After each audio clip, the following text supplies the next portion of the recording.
ഭർത്താവിൻ്റെ വൃക്ക വിറ്റു പണവുമായി കാമുകൻ്റെ കൂടെ ഒളിച്ചോടിയ ഭാര്യ. വാർത്ത കേട്ട് ഞെട്ടിയിരിക്കുകയാണ് നാട്ടുകാരും കുടുംബക്കാരും. കിഡ്നി വരെ അടിച്ചു കൊണ്ടുപോയി എന്ന ഡയലോഗ് പലപ്പോഴും നമ്മൾ ഉപയോഗിക്കാറുണ്ടായിരിക്കും. പക്ഷേ ആ വരി അച്ചയാട്ടായാലോ? പശ്ചിമ ബംഗാളിലെ ഹൗറ സ്വദേശിനിയായ യുവാവിൻ്റെ ജീവിതത്തിൽ ഈ വരിക്ക് ഏറെ പ്രാധാന്യമുണ്ട്.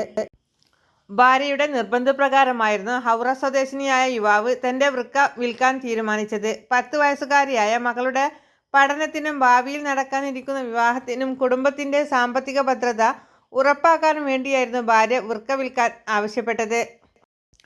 കുറഞ്ഞത് 10 ലക്ഷം രൂപയ്ക്ക് എങ്കിലുമായിരിക്കണം കച്ചവടമെന്നും ഭാര്യ നിർദ്ദേശിച്ചു. എങ്കിൽ അടിസ്ഥാനത്തിൽ ഹൗറ സ്വദേശിനിയായ ദമ്പതികൾക്ക് ഉപഭോക്താവിനെ തിരഞ്ഞെടുത്തത് 1 വർഷത്തോളമാണ്. നീണ്ട കാലത്തെ തെരച്ചിലിനൊടുവിലാണ് 3 മാസത്തിനു മുമ്പ് തങ്ങൾക്ക് യോജിച്ച ഉപഭോക്താക്കളെ ദമ്പതികൾക്ക് ലഭിച്ചത്. ശസ്ത്രക്രിയയും ചികിത്സയും പൂർത്തിയായ യുവാവ് കുടുംബത്തെ ഭദ്രമാക്കിയെന്ന് വിശ്വസിച്ചെങ്കിലും സംഭവിച്ചത് മറ്റൊന്നായിരുന്നു.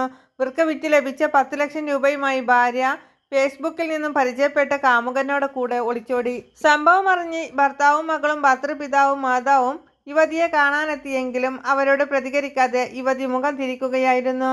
തനിക്ക് കാമുകനോടൊപ്പം ജീവിക്കാനാണ് താല്പര്യമെന്നും വിവാഹമോചനത്തിനുള്ള നോട്ടീസ് വൈകാതെ അയക്കണമെന്നും യുവതിയുടെ പ്രതികരണം. രാജ്യത്ത് അവയവ വിൽപ്പനയ്ക്ക് 1994 മുൻപേ നിരോധനം ഏർപ്പെടുത്തിയിട്ടുണ്ട്. കെടാകർ ദാതാക്കളുടെ കുറവും ആരോഗ്യമേഖലയിലെ ഡോക്ടർമാർ ഉൾപ്പെടെയുള്ളവരുടെ ഒത്തുകളിയുമെല്ലാം മൂലം ഇന്ത്യയിൽ ഇപ്പോഴും ഇത്തരം അവയവ കച്ചവടങ്ങൾ നടക്കുന്നു എന്ന് റിപ്പോർട്ടുകളുണ്ട്. കൂടുതൽ വാർത്തകൾക്കും വിശേഷങ്ങൾക്കുമായി നമ്മുടെ ചാനൽ സബ്സ്ക്രൈബ് ചെയ്യാൻ മറക്കല്ലേ.